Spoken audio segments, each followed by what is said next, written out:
She came out and she said, I apologize. Like, I went too far. But it wasn't. Last week was a very big week. Objectively a huge week. We had quite a few announcements. It's first live action film, which is Snow White and the Evil Queen. And that's me. I'm Snow White, which is so funny. Remaking the movie, they just got rid of the dwarfs. But they have one token dwarf amongst these magical creatures. You actually just went backwards. You actually just erased the dwarfism side of it, the disability, like we're a disability group, you just erase that whole. Y'all gather round because the Disney dream just turned into a full-blown PR nightmare.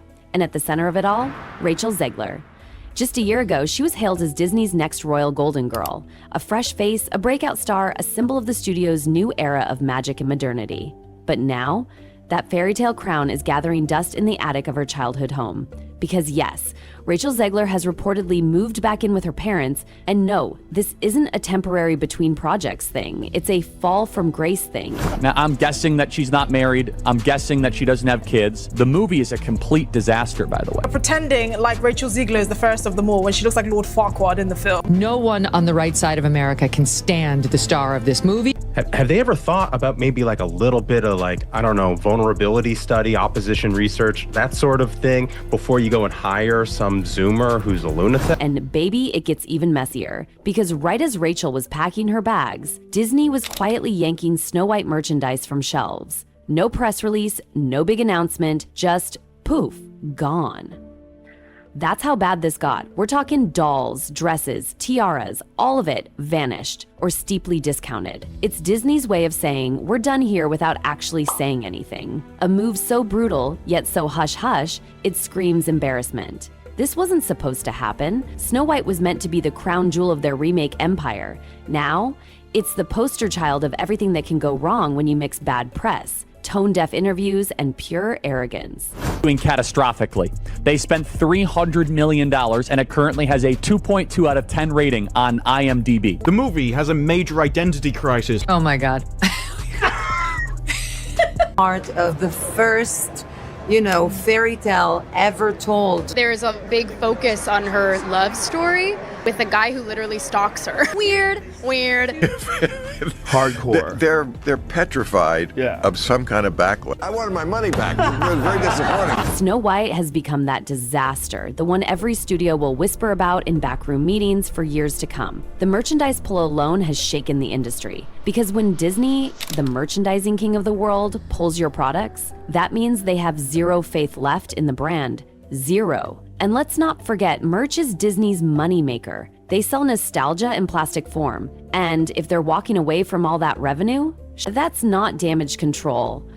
That's waving the white flag. They spent $170 million to make the thing, and it had the lowest opening, under $50 million, of any of these live-action Disney remakes that they've ever had. Nobody Who wants wants that. a movie about true love? What kind of woman do we want out there seeking true love, Eliana? It'd be outrage. Queen, playing the evil queen. It was pretty amazing. Rachel Zegler is extraordinarily woke, but she's woke in a way that's quite deranged. This is just so typical of the left.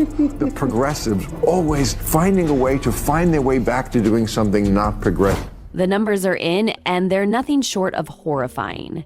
Disney poured somewhere between $240, 0 cents, to $270 million, 0 cents, into the Snow White remake.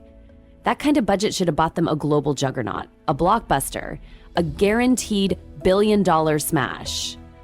But instead, The new Disney boss babe, who is Rachel Zegler, the inverse of. I sat through the whole thing. This was really bad. It was extremely leftist on every political dimension: racial politics, sexual politics, class politics, regime politics. Its narrative was cowardly. It was just awful. It's got extra musical numbers that are incredibly unnecessary, that really add to that runtime. And let me go ahead and let you know that they're absolutely f***ing atrocious. they got a disaster, a complete box office embarrassment. Despite the full Disney marketing machine behind it, the movie barely scraped $194,600,000, 0 cents worldwide.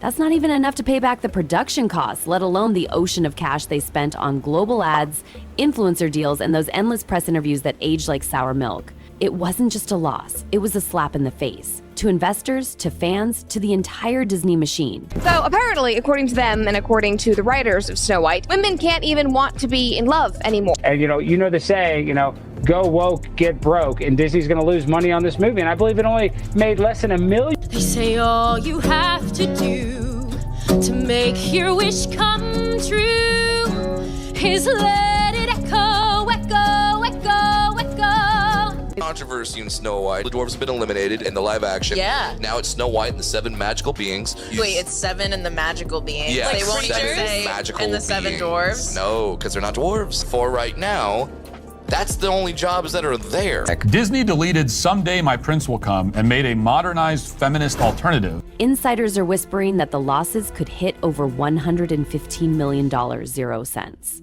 And that's the generous estimate. Others say it could be much worse once they factor in all the marketing failures, abandoned merchandise, and the ripple effect it's had on other projects. For a company that built an empire on remakes like The Lion King and Beauty and the Beast, this flop is straight up humiliating. But the sting isn't just about money. Nope. This has put Disney's entire remake strategy on trial. Audiences who once packed theaters for these reimagined classics, they're done. Over it. They've seen the light. Snow White was the breaking point. Theater chains reported whole rows empty on opening weekend. International markets didn't even blink. The message was clear. If your casting feels forced, your commentary feels condescending, and the drama overshadows the magic, we're not showing up. And Chili, Rachel Zegler's casting? That's where the fire really started. She didn't just star in the movie, she became the controversy. Fans didn't just dislike her, they felt alienated. Disrespected, like Disney had ignored them completely. And when the backlash came rolling in, Disney didn't fight it. They vanished.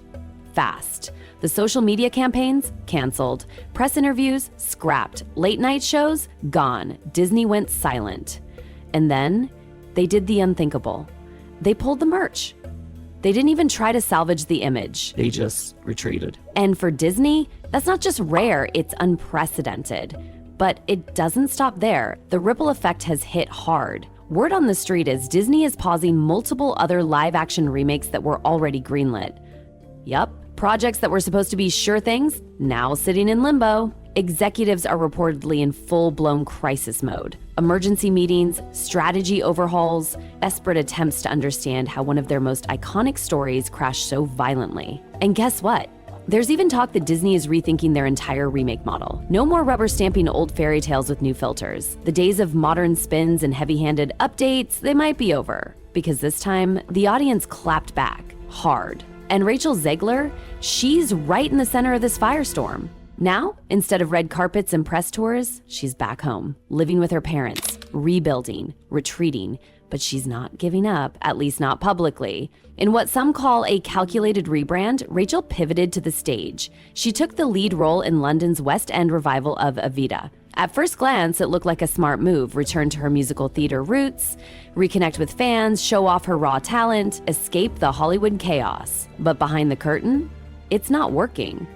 Ticket sales are reportedly struggling. Audiences aren't exactly lining up to see her, producers are sweating, and some theater insiders are blaming the lingering controversy, saying Rachel's reputation followed her across the ocean.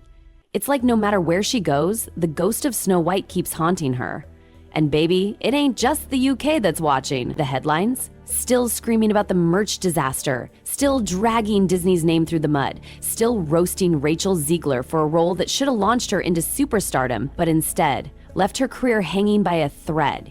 Even now, fans aren't talking about her vocals or her stage presence. They're talking about the fall. The fact that a girl who was once pegged to lead Disney's next generation is now trying to outrun the shadow of a movie that never stood a chance? And the critics, baby, they aren't pulling punches either. They're calling Evita a soft reset, a desperation move, a last-ditch attempt to clean up the PR mess that was Snow White. Some sources even claim that theatergoers are avoiding the show because of her, that the drama she stirred up has bled over into live theater, with audiences saying, nah, we're good, it's brutal. But it's also a mirror, because let's be real, Rachel Zegler's career right now, it's not rising, it's recovering, or at least trying to, quietly, carefully, hoping the world forgets just how loud the backlash got. And that brings us back to the bigger picture, because Snow White's failure isn't just about a bad performance or a miscast lead. No, this was systemic. This was a collapse on every level, a reminder that even the most powerful entertainment empire in the world can fall flat on its face when it stops listening.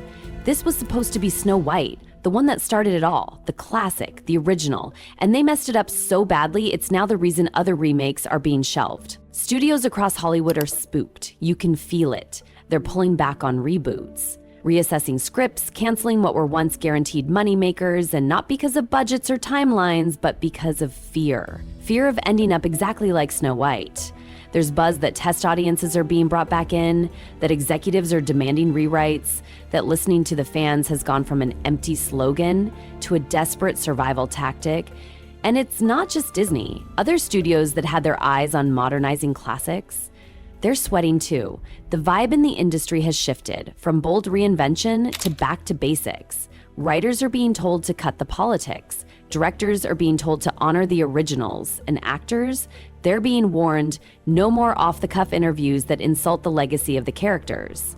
Because one wrong quote, one viral moment, and your entire movie could crash, just like Snow White did. And Rachel Zegler's fall from grace is the blueprint no one wants to follow. She went from Golden Girl to cautionary tale fast, too fast. And while Disney quietly buries the remains of a failed franchise, she's back in her childhood bedroom, trying to figure out what's next. Let's not sugarcoat it. Moving back in with your parents isn't just relatable starlet behavior, not in this context. Not after you were the face of a $250 million 0 cents film. It's a reset. A retreat. A reminder that Hollywood dreams can crash harder than anyone expects. And that Snow White merch disappearing, that wasn't just a business move, that was symbolic. It was the final nail in the coffin, the silent scream that said, we messed up, big time.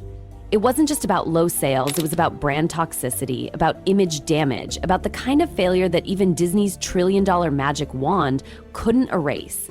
And now, the studio that used to print money with every remake is scrambling to convince audiences it still knows how to tell a story. Fans saw it coming. They warned Disney the moment Rachel Zegler dismissed the original Snow White, calling it outdated, smugly brushing off what made it iconic. But Disney didn't listen. They doubled down and paid the price. Now, instead of a billion-dollar hit, they've got shelves full of unsold dolls and the biggest faceplant since John Carter. Rachel Zegler? She's stuck holding the bag. Musicals, Instagram, PR spins, none of it's working. Her name's forever tied to the meltdown, and while Disney ghosted her, pulled the merch, and shut the machine down, she was left behind with a fallout. She moved on to London theater, trying to escape the chaos, but the stain of Snow White still follows her. The crown she was promised? It's slipping. Studios are rattled. The message is clear. Audiences want stories, not spin. No more remakes nobody asked for. No more fake magic. Because Snow White didn't just flop, it warned the whole industry. The fairy tale era of lazy nostalgia is over.